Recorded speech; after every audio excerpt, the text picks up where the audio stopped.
भारतीय जनता पक्षाचे माजी खासदार प्रताप पाटील चिखलीकर यांचा वाढदिवस आहे. वाढदिवसानिमित्त विभाग मतदारसंघामध्ये मोठं शक्ती प्रदर्शन करण्यात येत आहे. आपल्यासोबत स्वतः माजी खासदार चिखलीकर आहेत. आपण त्यांच्याबद्दल जाणून घेऊया. वाढदिवसानिमित्त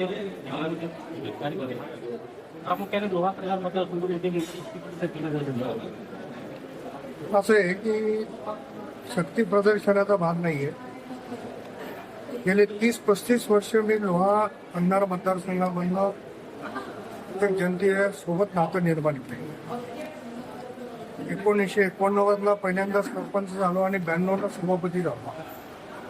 तेव्हापासून 3 वेळा जिल्हा परिषदा, 3 वेळा विधानसभा ते मतदारसंघात झाला आणि नंतर सगळ्यांच्या आशीर्वादाने नांदेड लोकसभा मतदारसंघामध्ये जिंकलो. आता ह्या निवडणुकीत पराभूत झाल्यामुळे सर्व माझ्या सहकाऱ्यांची अशी भूमिका झाली की लोहा कंधार मतदारसंघात तुम्ही निवडणूक लढली पाहिजे.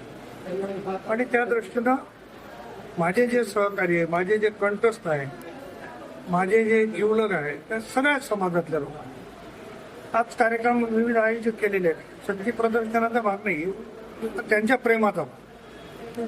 शहरामध्ये भाजपाचे विविध कार्यक्रम होत आहेत. तिथं आपली वेळ अजून नाही, असं काही नाही. योगायोग असतो.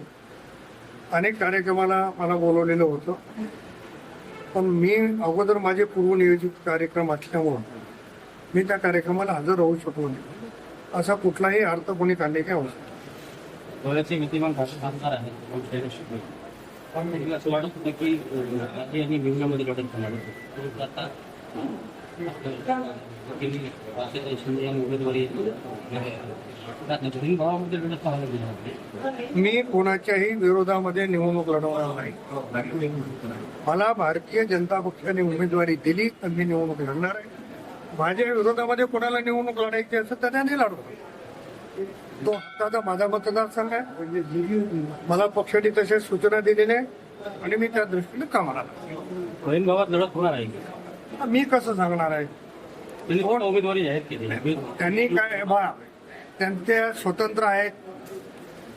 त्यांनी काय जाहीर करावं करू नये हा त्यांचा विषय आहे.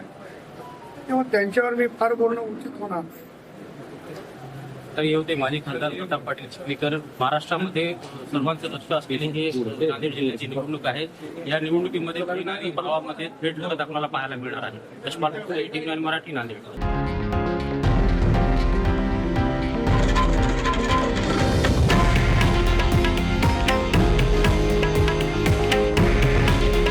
हे आहे देशातील नंबर 1 न्यूज नेटवर्क आणि आपण पाहत आहात TV9 मराठी.